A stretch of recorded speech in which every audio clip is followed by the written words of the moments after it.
잠언 전도서 강론 28번째입니다. 좋은 이웃으로 살아남기. 이 제목으로 은혜를 나누기를 원합니다.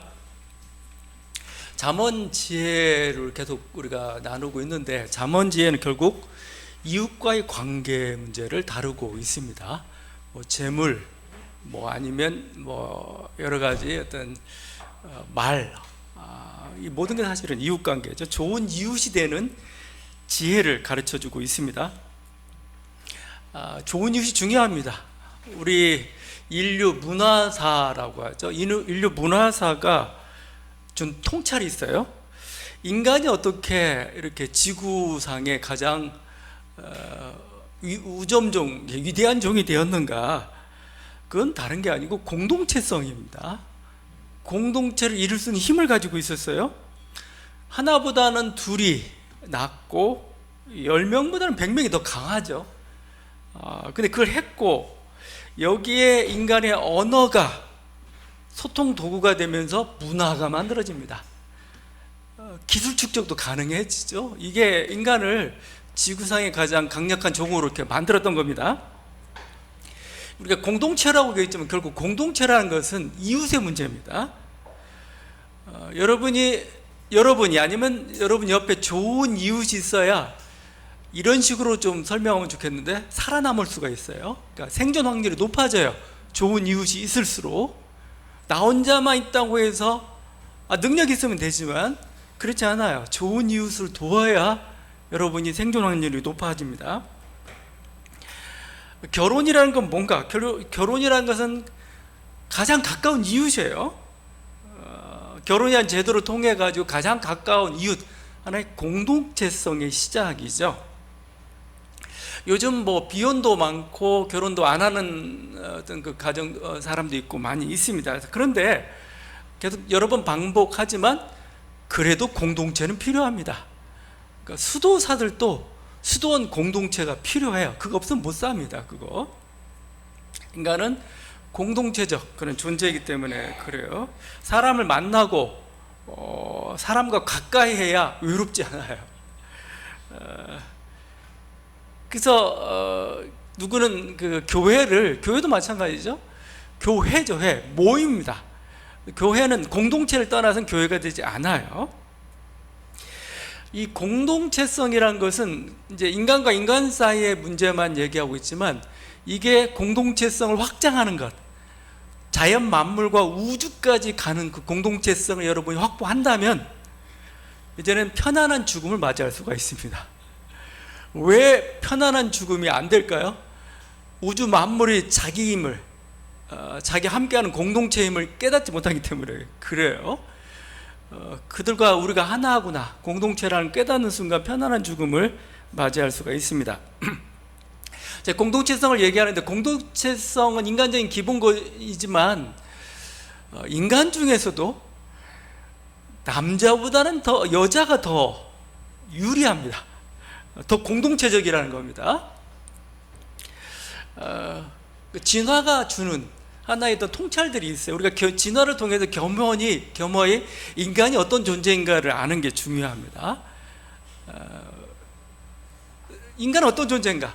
그러니까 나란 존재는 어떻게 생겼는가? 그걸 아는 거죠. 남성이란 뭐냐면은 거의 수십만 년 동안 수렵하는데, 사냥하는데 특화되었어요. 먹을 걸 가지고 와야 됩니다. 그리고 자기 유전자 번식에 중요한 행동 동기가 되었어요. 이게 중요한 두 가지입니다. 그러다 보니까 어떻게 되냐면은 승패 구조가 명확합니다. 내 것이든지 아니 것이든지 그것밖에 없어요. 이게 여기서 좀 더 나아가면 서열화가 돼야 돼요. 서열화라는 건, 그러니까 수컷 사회라고 얘기하죠. 서열이 안 정해지면 수컷 사회는 불안합니다. 그래서 그 서열이 정해지기까지 이렇게 평화가 없죠. 그래서 남자 3명이서 어떤 여행을 한다면은 반드시 서열이 있어야 됩니다. 어떻게든 서열이 있어야 돼요. 그래야 평화롭습니다. 주도권자가 하나 있어야 됩니다. 그렇지 않고 서로 내가 대장이다면 분명히 분열합니다. 갈라집니다. 같이 갈 수가 없어요. 반면에 여자는 뭐냐? 여자는 자녀 출산과 양육에 특화되어 있습니다. 자녀를 낳고 이걸 길러야 돼요. 자녀를 낳고 양육하는데 여자가 택한 전략이 공동체성이에요. 왜냐하면 보세요, 모든 짐승들 중에 자녀를 출산하는데 도와주는 건 인간입니다. 다른 여성이 도와줘요. 같이 해서 이렇게 혼자 대부분 동물들은 혼자 낳죠. 근데 여성은 같이 낳는 전략을 택했고, 이게 굉장히 유리해요. 출산에도 유리하고 또 남 도와주면 되니까요. 먹는 것도 많이 먹어야 돼요. 집에서 이제 자녀를 길러야 되는데 자기가 힘도 없고 막 이럴 때도 있고 막 그러지. 여러 가지 다양한 경우가 생기잖아요. 여기 나누는 게 중요한 걸 알아요. 정보와 자원을 나누면 쟤도 언젠가 날 도와줄 거예요. 이게 되면은 유리해져요. 그래서 여성은 인간 여성은 공동체성을 탑재하고 태어났습니다. 이미 그 안에 기본적으로. 그래서 여성은 3명이 여행을 간다, 어디 동행을 한다면 친구관계 가능해요. 셋이서. 제가 이렇게 얘기하는 건 그냥 일반적인 경향을 얘기하는 겁니다. 그렇지 않은 케이스도 있어요. 그렇지만 본질적인 겁니다. 거의 본질에 가까운. 요즘 20대 30대 우경화 문제가 굉장히 좀 심각하죠. 왜 이런 우경화 문제, 20, 30대 특별히 남성이 우경화되고 있는가? 그건 뭐냐면 생존의 위기를 느꼈기 때문에 그래요. 왜냐하면 그동안은 남성들이 차지하던 그 자리를 이제 여성들이 진출하기 시작했습니다. 그러니까 자리가 절반으로 줄어버렸어요. 절반으로 줄어든 데서 대학, 취업, 성공, 이 비좁은 자리를 두고 치열한 경쟁이 막 일어나니까 힘들어지죠. 근데 이 과정에서 오히려 능력주의가 더 강화되고 있습니다. 승패구제가 더 뚜렷해지고 있어요. 그러다 보니까 그 느끼는 어떤 위기라는 건 굉장히 정말 위험 신호처럼 아주 위기를 느끼고 있는 거죠. 근데 이렇게 자기 위기를 느끼고 있는데 그 20, 30대가 제일 싫어하는 게 뭘까 했더니 공정성 결여를 굉장히 싫어요. 왜냐하면 이렇게 같이 싸워야 되는데 누가 특혜를 받았다면 화가 나요. 이제 절대 안 됩니다. 자, 근데 이게 이 공정성이라는 게 보게 되면은 결국은 정글의 공정성이에요. 정글에서 누가 살아남느냐. 근데 저놈이 특혜 받으면 열받죠. 그래서 복지, 어떤 혜택 이런 거 굉장히 싫어합니다. 약자, 소수자 보호 굉장히 싫어합니다. 이거. 이게 지금 우리의 약자는 탈락해야 돼요. 징벌을 받아야 돼요. 이게 너무나 강해요. 그래야 살아남으니까. 이제 왕따가 합법화되고 당연하게 되는, 그게 되는 거죠. 근데 결국 이런 정글의 법칙에서는 소수만이 승자가 돼요. 남은 대부분 루저에 속하거든요.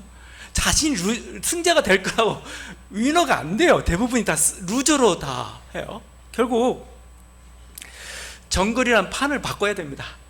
정글 속에서 공정성을 노려봤자 소용이 없어요. 정글이란 판 자체를 바꿔야 돼요. 그럼 뭐죠? 결국은 공동체성 회복으로 가야 됩니다. 여성의 생존 전략 원래 했던 그게 오히려 우리에게 생존 확률을 높여줘요. 서로 살아남을 수가 있는 거죠. 그래서 우리가 사회적 약자를 보호하자, 사회적 소수자를 보호하자라고 하는 것은 뭐 인권이냐 아니면 휴머니즘이냐, 물론 그런 차원도 있죠. 자, 그렇지만 매우 실용적인 목적도 있습니다. 왜냐하면 이렇게 약자도 소수자도 우리가 보호해준다. 여기서 나오는 게 뭐 신뢰죠. 신뢰. 공동체를 향한 신뢰가 생기고 거기서 평화가 주어지는 겁니다. 그리고 충성도 주어져요.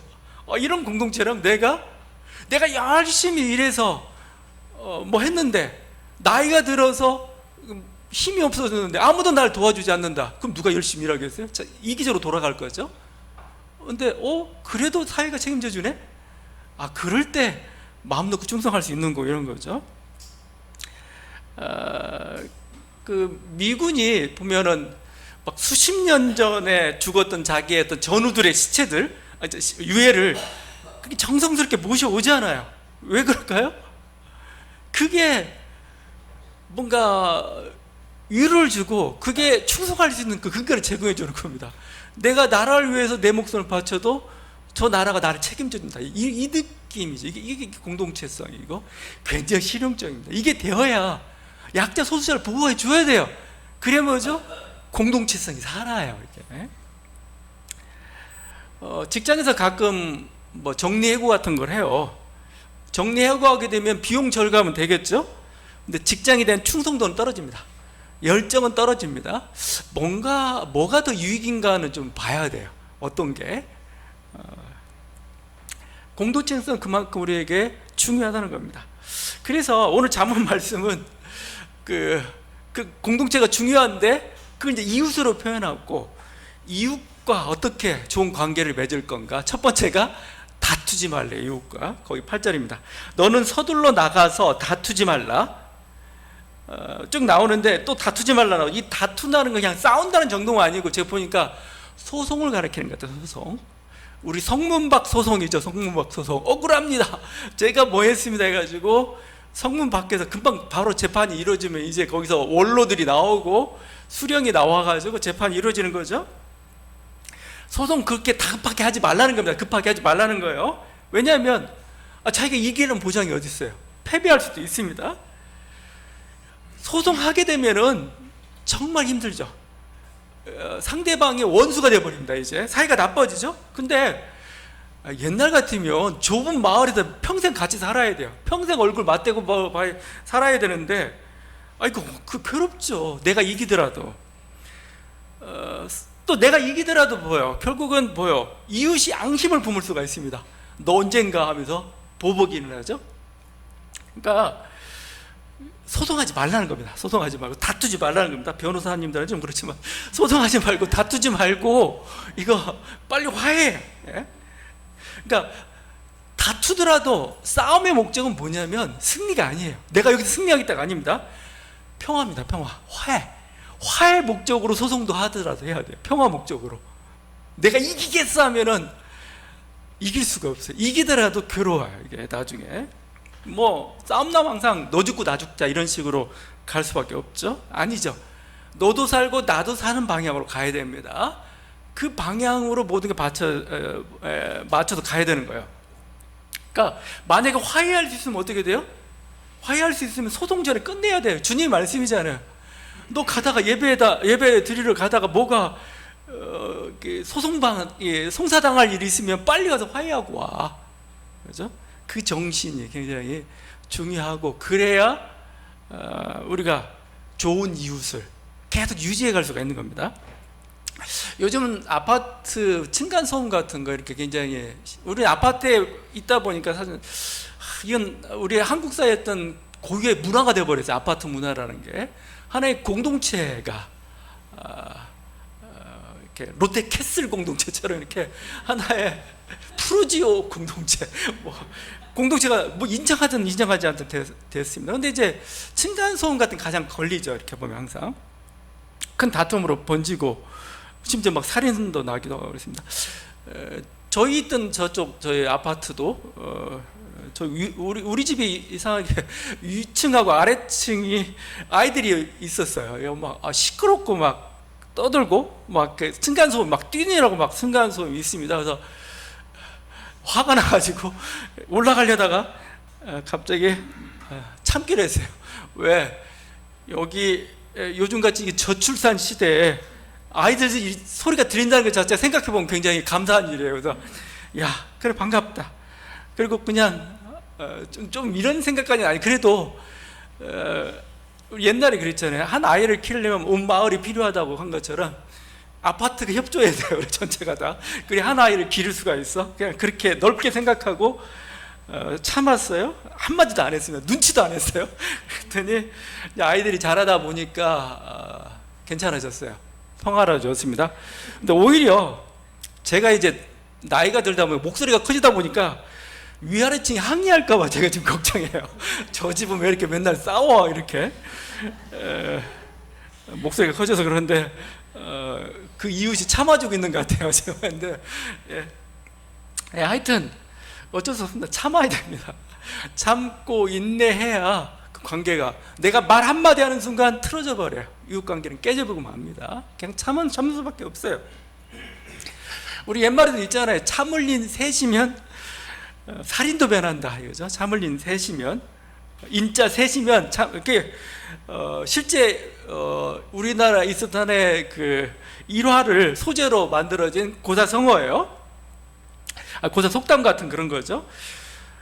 조선 시대에 맹인이면서 역술인 홍계관이라는 사람이 있습니다. 홍계관, 여러분이 홍계관은 잘 모를지라도 서울의 아차산을 알 겁니다. 아차산이 이 사람 때문에 생긴 이름이에요.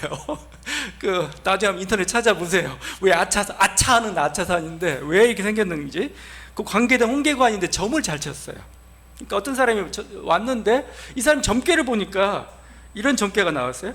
장차 과거에 급제하여 큰 부귀를 누릴 상이다 이거요. 근데 사람을 죽여서 평생을 망치게 될 운명도 같이 가지고 있다는 겁니다. 그래가지고 홍계관이 이 사람한테 참을 인자를 써줬습니다. 참을 인자를 써주고 이 인자를 곳곳에 붙여라, 부적처럼 곳곳에 붙여라 이렇게 했습니다. 정말 이 사람 얘기대로 성공을 했어요. 급제하고 있는데 어느 날 일을 마치고 돌아오는데 자기 문을 여니까 자기 아내가 어떤 상투를 튼 낯선 남자와 자고 있는 겁니다. 화가 엄청 막 솟았죠. 눈에 불이 나서 칼을 빼서 죽이려다가 보니까 이곳저곳에 붙여놓은 그 참을 인자가 보였습니다. 참을 인자를 3번 참습니다. 칼 가지고 와서 하려다가 대문에서 뭐해서 방문에서 뭐 보다가 참을 인자 3번 참았는데 3번 참고 나니까 보여요. 사태가 무슨 일이 있었냐면은 사실 그 낯선 남자가 아니고 자기 처제였어요. 처제였는데 둘이 남장하고 장난치다가 잠이 든 거였어요. 그러니까 큰일 날 뻔했죠. 근데 참 흘린 셋이면 살인도 면한단 말이 여기서 나온 거고, 무조건 참아야 좋은 관계를 이룰 수가 있습니다. 저는 참을 인자 이 한자가 좀 대단한 생각이 들어요. 참을 인자 한자가 마음심자에다가 칼도자예요. 칼을 품어야 됩니다. 도끼를 품고 마치 도끼는 아니고 칼을 품고 자기 마음을 다스려야 돼요. 그게 바로 그 인내, 참을 인자죠. 나이 들어가면서 지녀야 될 여러 가지 미덕이 있지만 그 미덕 중에 하나가 참는 겁니다. 인내. 왜냐하면 자기 감정을, 그러니까 인내라는 게 결국 자기 감정을 다스리는 거죠. 누가 60을 이순이라고 표현해서 60을 이순인데 참 그 해석을 여러 가지로 하지만 귀자의 순할 순자예요. 귀가 순하다, 듣는데 순하다, 이게 뭔 말일까? 그렇게 표현합니다. 감정 통제가 된다 이거죠. 듣는 게 걸러져요. 옳은 것, 그런 것 아니면 자기 마음속 이런 것들이 다 걸러서 다 들을 수가 있는 그 나이, 인내의 미덕이라고 저는 생각을 합니다. 왜냐하면 살아보니까 분노를 폭발해도 별 소득이 없어요. 분노 폭발하면은 막 이상한 연쇄 반응처럼 분노가 더 생겨요. 분노라는 게 내속만 터지기도 하고 상대방 변화도 안 되고 상황도 안 바뀌어요.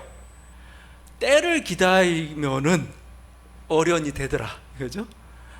그걸 인생을 통해서 많이 경험해 봤으면 이제 다스릴 줄 알아야 되죠. 언제까지 막 분노 폭발하고 막 씩씩대고 결국 아무런 유익이 없다는 거. 그러니까 이게 생활의 지혜죠.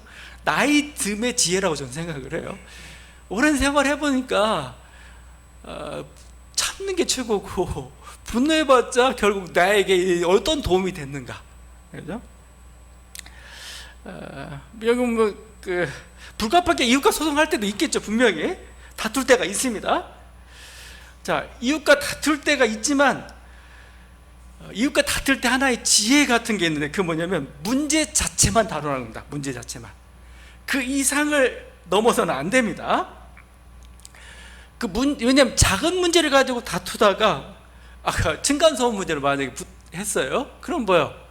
그냥 여러 가지 그냥 이거 조치를 취하든지 뭐 이렇게 하든지 해서 끝내면 되는데 그게 아니고 막 여기에 모든 게 다 동반이 됩니다. 자기의 그동안 당했던 억울함들도 막 생각나고 저놈이 원래부터 태도가 안 좋았다는 데 가지고 막 이런 확대돼 가면서 결국은 안 좋은 결과가 좀 빚어지고 말죠.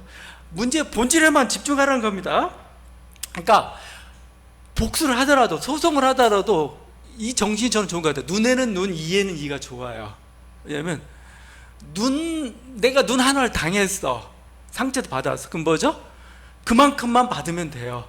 복수하면 됩니다. 이가 부러졌어, 그만큼만 받으면, 대가를 받으면 돼요. 근데 눈 하나 다쳤다고 해서 완전히 그냥 온몸을 다 보상받으려고 온몸에 대한 대가를 요구하는 순간 안 된다는 거죠. 그러면 정말 이건 한쪽이 죽기까지의 싸움이 되죠. 제가 우리 사회에서 이게 제일 많이 나타나는 것 같아요. 왜냐하면 연예인들 같은 경우, 연예인들은 실수하거나 잘못을 범할 때가 있죠. 근데 그에 대한 어떤 그 대중들의 심판은 너무 지나쳐요. 지나칩니다. 그냥 무조건 영구 퇴출이에요. 영구 퇴출이 어디 있어요? 자기가 잘못 범한 만큼만 그에 상응하는 조치가 이루어지면 돼요. 1년 자석, 그러면 땡 이렇게 되듯이 막 10년 전 일을 가지고 아직도 죄는 안 되죠. 과잉입니다. 과잉. 그러니까 우리가 자기가 손해받은 거나 아니면 손해 입혔거나 거기에 대해서 그 정도 차원에서만 마무리하는 것. 요즘은 좀 이제 이런 어떤 성과 관련된 여러 가지 성폭행, 뭐 성폭력 이런 문제에서 좀 더 사회가 더 예민해졌지만 아직도 정의되지 않고 있는 게 성희롱이 있고 성추행이 있고 성폭력이 있습니다. 우리나라는 모두 다 사형이에요. 모두 다 사형. 그러니까 그 모든 거에 그동안 합당한 어떤 대가랄지 조치가 안 주어진 게 문제였죠. 근데 이제는 어느 땐 너무 과잉해요. 너는 이 정도 벌을 범했으면 이 정도 잘못 보면 이 정도 상응한 벌을 받아야 돼. 신상 필벌이죠. 그냥 거기에 가야 되는데, 이건 정치권도 마찬가지입니다. 정치하다 보면 실수도 있고 뭔가 잘못도 있습니다. 그럼 거기에 상응하는 것만 받으면 돼요. 근데 정책 의도를 가지고 확대시킵니다. 이건 거기서부터는 심판이 아니죠. 이건 복수입니다. 복수고 뭔가 의도를 가지고 는 행위죠. 정당하지 않다는 겁니다. 제 얘기는. 거기 9절과 10절 말씀 그렇게 되어 있죠. 너는 이웃과 다투거든 변론만 하고 남의 은밀한 일은 누설하지 말라. 듣는 자가 너를 꾸짖을 터이요 또 내게 대한 악평이 내게서 떠나지 아니할까 두려우니라. 그러니까 싸울 때 선이 있어요. 선을 넘지 말아야 됩니다. 이 선까지 가면 안 돼요. 이 말을 하면 안 되는 게 있습니다. 그러면 이제 너도 한번 당해봐면 죽기 살기 식으로 이제 폭로전이 시작이 되죠. 대부분의 싸움은 여기까지 가요. 인신공격으로 가요. 그 문제는 사라져버리고 너 알아봤어, 너 옛날부터 그랬어, 뭐 이런 식이 되는 거죠. 인신공격이죠. 싸움의 본질에서 벗어납니다. 그럼 자신도 공격당하게 되어 있죠. 그러니까 여기서 이건 얘기할 게 아니네, 굉장히 은밀한 거네 하면은 또 문제와는 상관이 없는 거네, 감춰줘야 됩니다. 여긴 논외라고 이렇게 가야 되는데 우리는 자기 유리하게 하기 위해서 막 그걸 써먹죠. 자기도 당합니다. 그러면은 그 배나 잠수함에는 격벽이라는 게 있습니다. 격벽. 그러니까 중간에 벽을 다 쳐놔요. 물론 여기서 이제 힘이 나오기도 하지만 어떤 효과가 있냐면 막 잠수함 같은데 물이 들어오든가 뭔가 화재가 나고 막 그래요. 그럼 뭐요? 꼼짝 다 죽게 생겼죠? 그럼 뭐요? 그 격벽 안에서 처리해야 됩니다. 자, 거기만 침수되고 거기만 딱 되도록. 우리에게도 필요한 게 바로 이거예요. 문제의 칸막이를 쳐라. 문제의 칸막이. 문제가 되는 그것만 거기 안에서 처리를 해야 돼요. 이걸 막 옆에까지 막 동원하고 막 확장시키고 다 보면 결국 우리 인생에는 배가 무너지고 말아요. 침몰하고 마는 거죠. 지금 이웃과의 다툼 속에서 이게 선은 넘지 마라. 그냥 너무 나가지 마라. 그렇죠? 그 선에 될 수 있으면 또 다투지도 말고, 그렇죠? 그게 좋은 이웃을 맺는 그 단계입니다. 11절과 12절은 뭐 여러 가지로 적용할 수 있겠지만 역시 좋은 이웃을 두는 데 있어서 말이 가장 중요하죠. 말에 대한 겁니다. 11절과 12절인데 경우에 합당한 말은 아루색인 은쟁반의 금사관이라 슬기로운 자의 책망은 청종하는 귀의 금고리와 정금 장식이니라. 여긴 현명한 조언, 경우에 맞는 지혜로운 말, 그건 얼마나 적절한가? 진짜 인간은 언어적 존재예요. 이 말이라는 게 정말 놀라운 겁니다. 말 한마디가 문제의 핵심을 짚어요. 이게 문제였구나, 그죠? 그러니까 말을 잘하는 사람, 언어를 잘 사용하는 사람은 그 사람하고 대화하다 보면 마음이 시원해요. 내 문제가 해결이 되죠. 사실 그래서 설교자에게 제일 필요한 능력이 뭘까? 어휘력이에요. 제 어휘력은 그렇게 높은 편은 아닌 것 같아요. 제가 아무리 막 해도. 물론 이제 전문 용어는 가끔 쓰는 전문 용어 외에 다른 용어는 좀 고등학교 수준 정도 되는 것 같아요. 근데 정확한 언어를 쓰면 속이 시원합니다. 네. 그렇구나. 그리고 사태가 보여요. 명확해집니다. 마치 새로운 세계가 열리고 막 새 힘이 이렇게 부어집니다. 어떤 정치적인 문제, 외교적인 문제에서 그걸 한 문장으로 그걸 다 표현했을 때 보여요. 보이면서 명확해집니다. 말을 잘 사용을 해야 됩니다. 자, 근데 이게 그래서 이런 어떤 경우에 합당한 말이나 현명한 조언 같은 건 얼마나 적절하고 사람 인생에 있어서 활력소와 같은 거고 정말 중요한 거죠. 자, 근데 문제는 그 대상입니다. 이 충고와 이 책망을 들어야 될 대상이 어떤가를 봐야 돼요. 그냥 무조건 충고와 책망이 좋은 게 아닙니다. 금사과 아니면 정금 장식 같은 그런 말이라도 상대방이 들을 기가 있어야 정금이고 금사과고 그런 거예요. 그래서 우리는 이 말씀과 함께 예수님 말씀을 같이 기억해야 됩니다. 예수님은 뭐라고 말씀하셨냐면 거룩한 것을 개에게 주지 말며 너희 진주를 돼지 앞에 던지지 말라. 그들이 그것을 발로 밟고 돌이켜 너희를 찢어 상하게 할까 염려하라. 혹시 예수님이 잠언서 이 말씀을 보고 하셨던 말씀인지 몰라요? 충고, 책망 좋다 이거예요. 근데 돼지한테는 던지지 마. 금사과인 줄 몰라. 오히려 해코지할 수도 있어. 그것 때문에. 그래서 충고 좋은 말도 가려서 해야 됩니다. 가려서. 저는 그래서 한번 세 종류를 한번 나눠봤어요. 첫 번째가 윗사람을 향해서 충고, 조언. 왕이나 상사를, 지금 이제 이게 궁중지혜니까 왕한테 충고의 말, 좋은 말들을 해야 되죠. 그러면 해야 됩니다. 당연히. 그래야 왕이 판단하게 되고 그래서 좋은 방향으로 갈 수가 있어요. 공동체 전체가 좋은 방향으로 갈 수가 있습니다. 반면에 어떤 이런 충고나 조언, 현명한 말이 아니고 보통 사람들은 아부의 말을 하죠. 아부의 말, 아첨의 말을 합니다. 출세에는 유리하지만 왕에게는 나라 경영에는 도움이 안 돼요. 이런 말들은.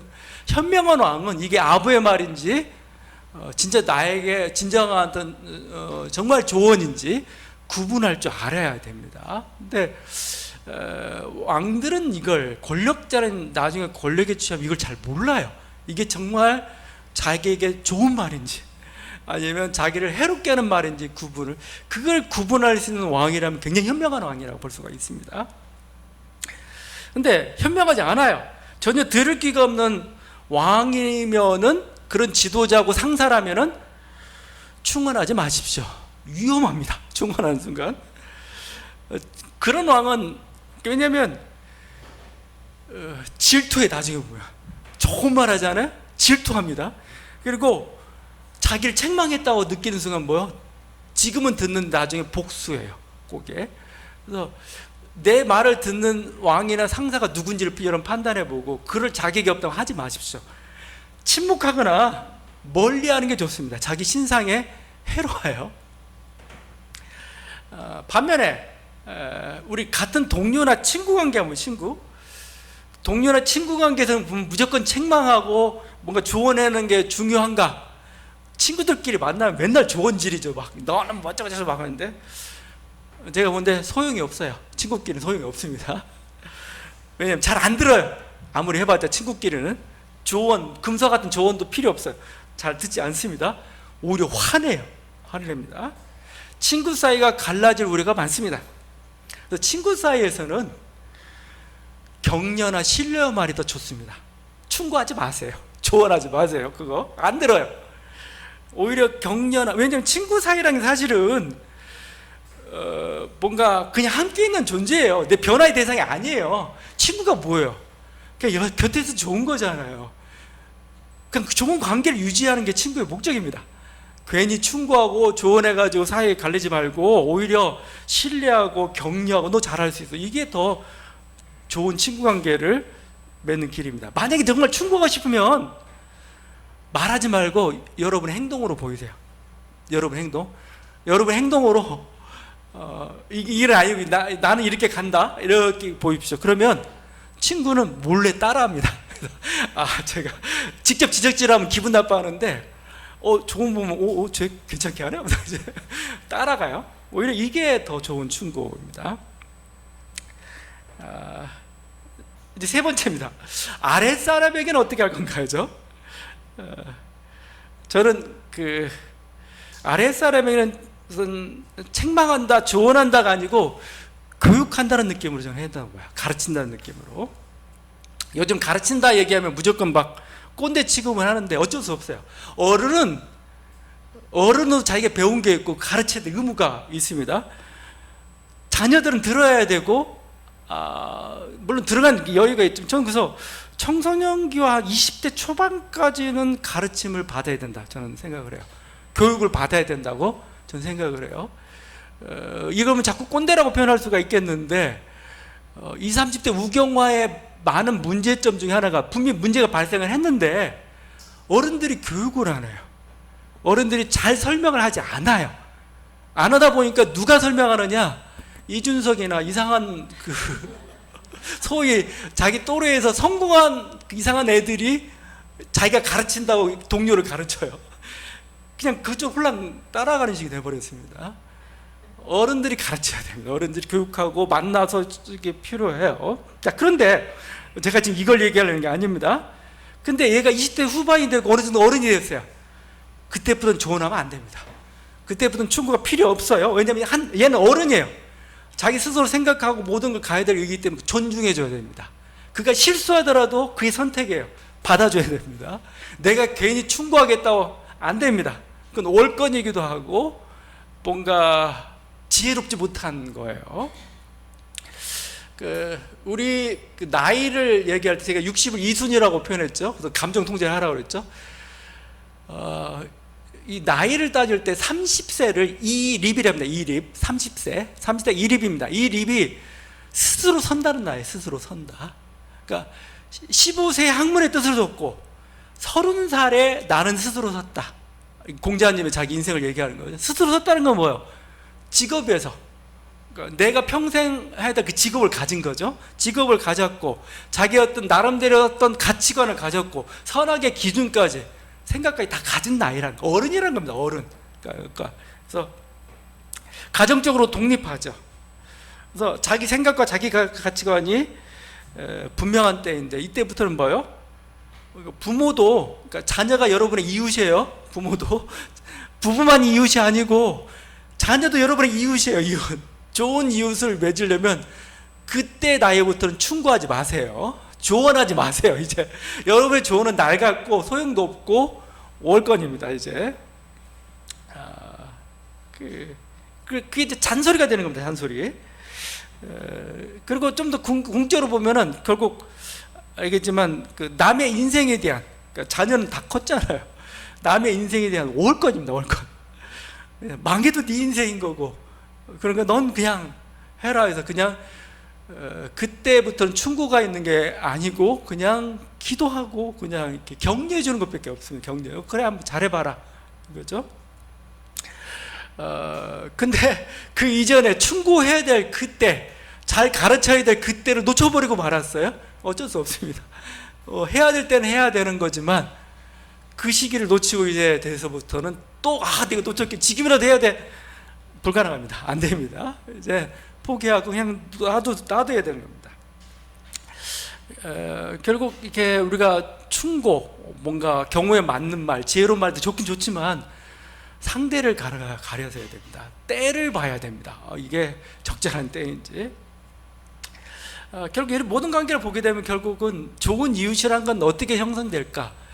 상대방을 인격체로 존중해 주는 겁니다. 인격체로 대우해 주는 겁니다. 그게 어린애가 됐든 아니면 뭔가 이렇게 성인이 됐든 약자가 됐든 뭔가 이웃이 됐든 원수가 됐든 뭐 하여튼 원수라도 인간이에요, 인간. 그러니까 하나 인간으로서 대우해 주는 데서부터 좋은 이웃의 출발점이 될 수가 있습니다. 그러니까 성 프란치스코가 중동 지역을 이렇게 선교했던 적이 있습니다. 근데 거기에 이슬람의 왕이죠. 왕하고 이제 만나게 됐는데 둘이 대화가 잘 돼요. 잘 되고 그래서 성프란치스코가 중동 지역을 마음대로 이렇게 순방할 수도 해주고 또 성프란치스코는 좋은 걸 받아가지고 소개시키고 그게 뭐 여러 가지 어떤 종도 거기서 왔다는 얘기도 여러 가지가 있습니다. 하여튼 합니다. 자, 근데 제가 왜 둘이 대화가 됐냐면 존중해 줄 줄 알았어요. 존중해 줄 줄 알았죠. 이슬람 왕이나 프란치스코나 상대방은 내가 포교 대상이고 뭔가 그게 아니고 그게 하나의 어떤 하나님을 찾는 종교로서의 하나의 인격체로 대우해 주면서 이 사람도 대화하는 순간 안 거예요.